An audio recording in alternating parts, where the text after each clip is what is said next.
Truskawki po owocowaniu. To, w jaki sposób je teraz przygotujemy, zależy będzie owocowanie w przyszłym roku. 2 tygodnie po zakończeniu owocowania musimy ją obejrzeć i podjąć decyzję, czy całkowicie usunąć liście, czy tylko te dolne. Decyzja zależy będzie od tego, jak silnie nasze krzaczki są porażone chorobami. Pierwsze liście, które wykiełkowały na wiosnę, już się zestarzały i nie mają atrakcyjnego wyglądu, a swoją rolę w intensywności owocowania już spełniły. Średni żywot liści truskawek w normalnych warunkach wynosi 2 miesiące. Nasze krzaczki wypuściły również młode, zielone listeczki. Jeżeli są one zdrowe, to lepiej je zostawić. Jeśli nie, to trzeba cały krzaczek ściąć. Wówczas korzystne jest przeprowadzenie takiego sanitarnego zabiegu. Drugim niezbędnym zabiegiem jest usunięcie wszystkich chwastów z grządki. Dlaczego? Usuwając liście truskawek, a nie usuwając chwastów, może się zdarzyć, że zostaną na nich różne szkodniki, grzyby lub inne zarazki. Wszystko to może przejść na młode rośliny, które dopiero odrastają listki. Usuwamy wszystkie chwasty, ponieważ one dodatkowo zabierały naszym truskawkom wodę, odżywki i światło. Dokarmianie krzaczków truskawek odżywką, która zwiększy przyrost masy liściowej, to jest trzeci główny punkt, który musimy wykonać po owocowaniu. Odżywka to może być jedna z trzech: 20, 20, 20, 18, 18, 18 lub 16, 16, 16. Są to proporcje azotu, fosforu i potasu. Najważniejsze, aby proporcje tych pierwiastków były równe. Dlaczego to jest ważne? Azot będzie pomagał naszej roślinie budować nową, silną masę liściową. Fosfor będzie pomagał budować system korzeniowy. Pierwszy etap był na wiosnę, gdy tylko ziemia rozmarzła, a teraz nastąpi drugi. I właśnie teraz na tych korzeniach rozpocznie się narastanie pąków kwiatowych. Ile teraz wytworzy się tych pąków, tyle jagód zbierzemy w przyszłym roku.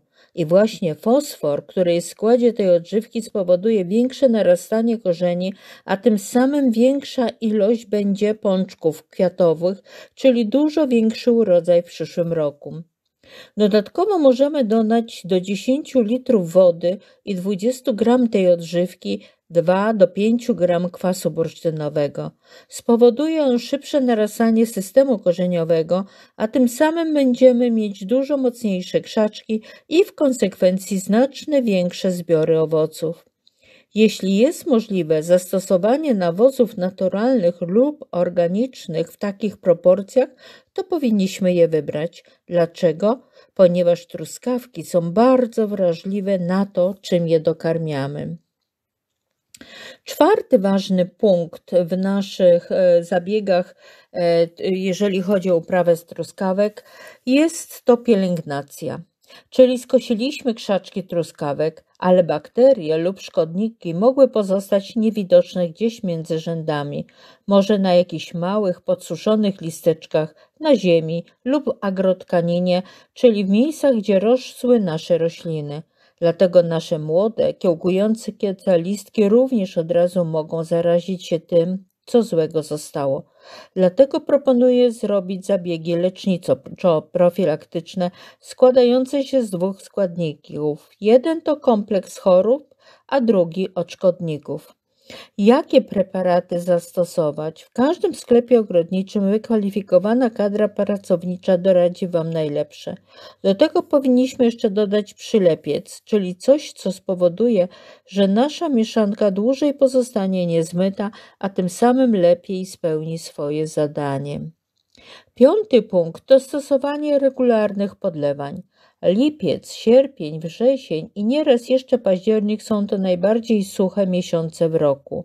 Bez wody korzenie truskawek praktycznie nie będą się rozrastać. Kiedy to robić, jak często i jaką ilość wody wlać pod krzaczki, to już jest uzależnione od rodzaju gleby, pogody, bo wiadomo, że w czasie upałów trzeba i więcej, i częściej. Oczywiście podlewamy późnym popołudniem, wieczorem lub wczesnym rankiem. Zależy również to od rozmiarów naszych krzaczków. Proszę nie sugerować się wyglądem liści, a wilgotnością podłoża. Najlepiej sprawdzać to po prostu ręką.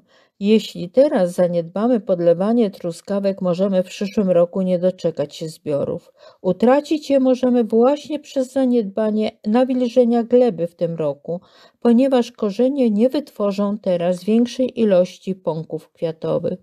To wszystko, co chciałam Wam przekazać i ostrzec przed tegorocznym zaniedbaniem, którego skutki odczujemy w przyszłym roku.